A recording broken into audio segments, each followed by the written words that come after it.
We've all heard this thing called the Nifty 50, and in this video, we're going to see if it's really all that nifty. The Nifty 50. Hi,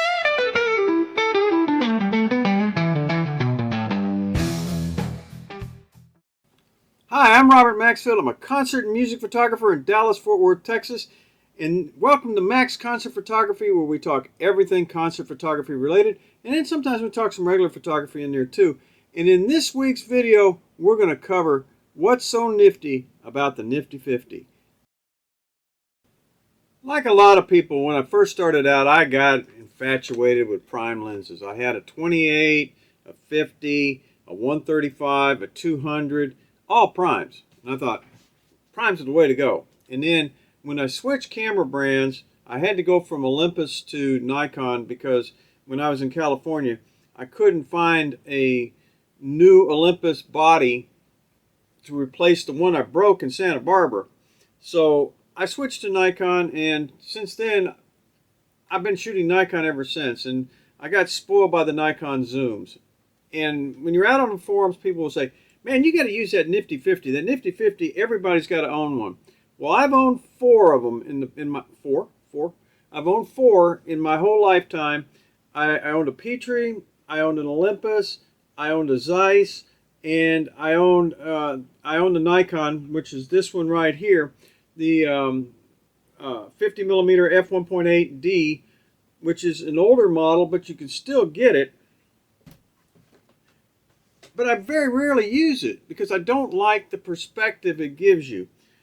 Doesn't mean it's a bad lens. In fact, it's one of the sharpest lenses that Nikon has produced.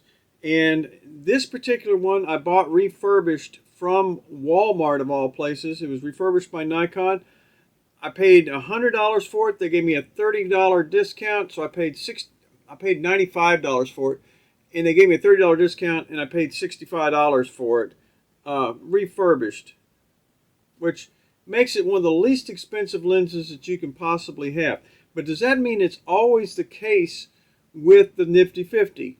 No, it's not, because you can go out and buy this model for like the screw drive professional Nikons for $65, but if you go to buy a Z lens, it's going to cost you 10 times or 8 times that much money if you're not careful. And that's what we're going to talk about today. Okay, I'm going to compare Nikon and Canon. Sony's a little different animal, so I'll touch on it a little bit. But in the Nikon, the 50mm f1.8D lens, new, and you can still buy them new, the lowest price I saw was about $146. The Z lens, the new Nikon mirrorless lens, 50mm f1.8, I found for $466.95. That's a huge amount of difference.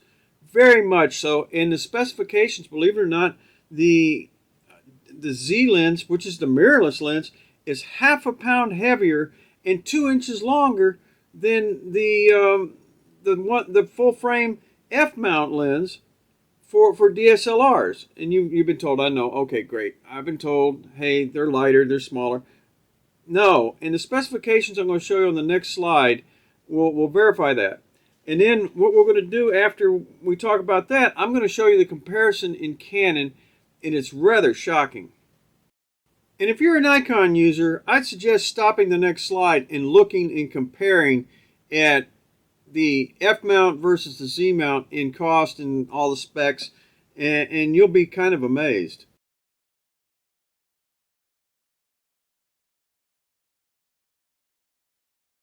Okay, and Canon, I've used just about every brand. I've used Minoltas, Canons, Nikons, Olympus, Pentax, everything but Fuji. I haven't used a Fuji camera.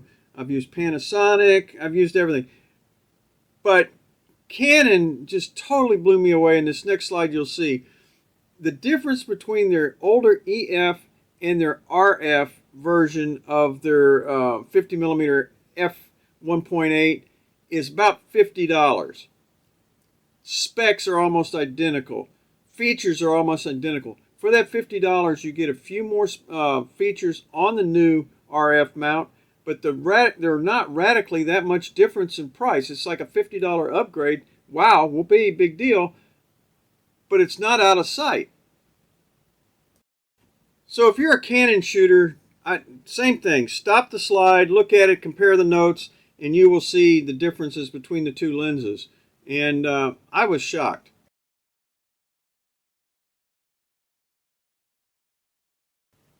So for comparison, I took and put the 50 millimeter on this camera, my Nikon D800, my body number 2, and I normally keep a 28-105 on it.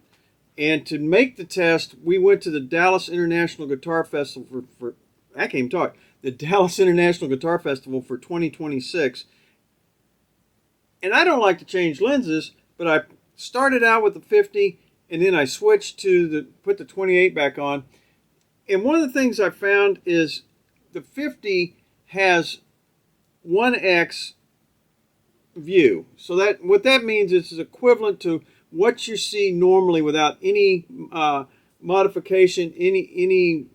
It's not like 2x or 3x where you see 2 times closer or whatever.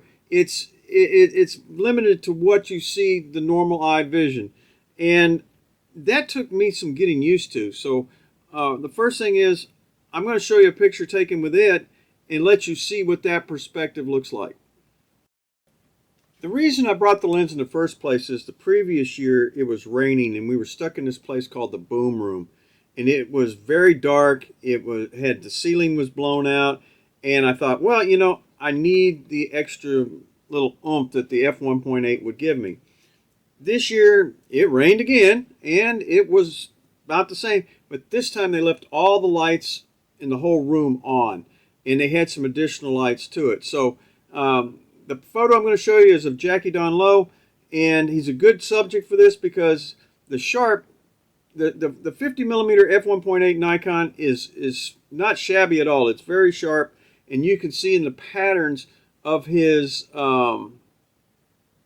shirt, of his hat, his beard, the hair on his face. You can see all of that, and you can tell that the lens is pretty good and pretty sharp. The problem is it's at the focal viewing distance that you are with your normal eyes, so you have no zoom at all. You can't zoom out, you can't zoom in, you can't get any closer, and what it does is you're stuck to just what you would normally see. In this area there's no actual media pit or media area, so it's a little difficult to, what you see is what you get. It's full length. And what I'm going to show you in the next slide is some of the sharpness that you get from the lens. In this view you can actually see it is fairly sharp, and I'm zoomed in really a whole lot. The problem with the lens is you cannot zoom in. It will not zoom. So once you get to the edge of the stage, unless you want to sit in Jackie's lap, you're not going to get any closer. Also, if you want to get the whole band, you need to move back further, and then you can be a long way off. And so movement is a big problem. You have to physically move with your feet back and forth to get the photograph, where with the zoom, it takes and moves for you and you can stand in the one place. So the next problem is I'm going to show you, if you're in daylight and there's plenty of light, well, even indoors like this, there's plenty of light, why do you have to have the f1.8 in the first place? And the other problem you have with the f1.8 is your focus plane is real shallow. So with f1.8, so most of the time, if you're shooting bands or anything that's you need depth, you're going to have a problem because you're going to be needing to shoot at f4 or f5.6 in the first place. So the f1.8 does you no good. This shot is from the media pit, and as you can see, it picks up a lot of surrounding garbage that you can't get rid of, that you normally could get rid of with a 28-105 type zoom, and that's a big difference. And as you can see, the f1.8 wide aperture would do you absolutely no good at all. For most people, they might be happy with that shot, but it is not the right tool for the job to do. This is the right tool, the 28-105. Why? Because you got plenty of daylight. There's plenty of you need to zoom in and out. You don't have room to move your feet, and that's why this would be a better choice, at least for me, when I have to shoot this kind of subject. Still, the photograph is a decent shot. You can crop in post. That takes care of a lot of it. You can make adjustments, but you don't have to with the zoom. And that makes a big difference.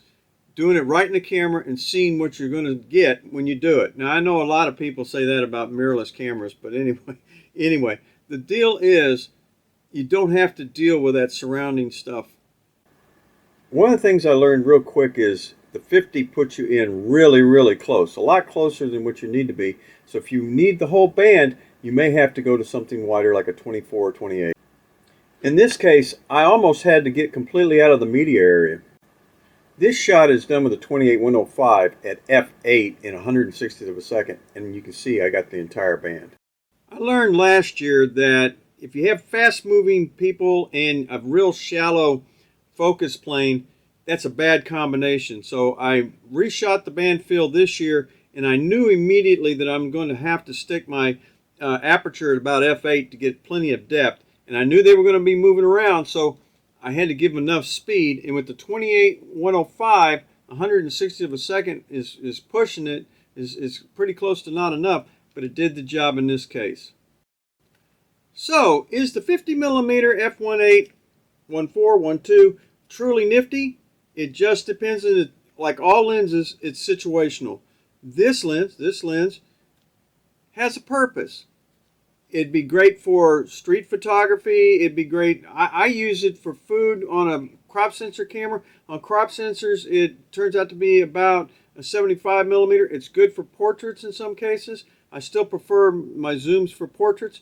But as a general rule, for $65 that I spent on it, it's perfect. And it does the job for what I need it to do. Am I going to use it every day for concert photography? Rarely. I'm not going to do it. Okay, so anyway, I'd like to take this time to thank you for watching our videos. We do appreciate it. I know I haven't put one out in a while because, man, in the last 2 weeks we've been extremely busy. 3 weeks. We had Alice Cooper. We had, I shot 40 artists last week in 3 days. It's been monstrous. But we appreciate you coming here and watching our videos. And we'll see you probably next week. Thanks a lot.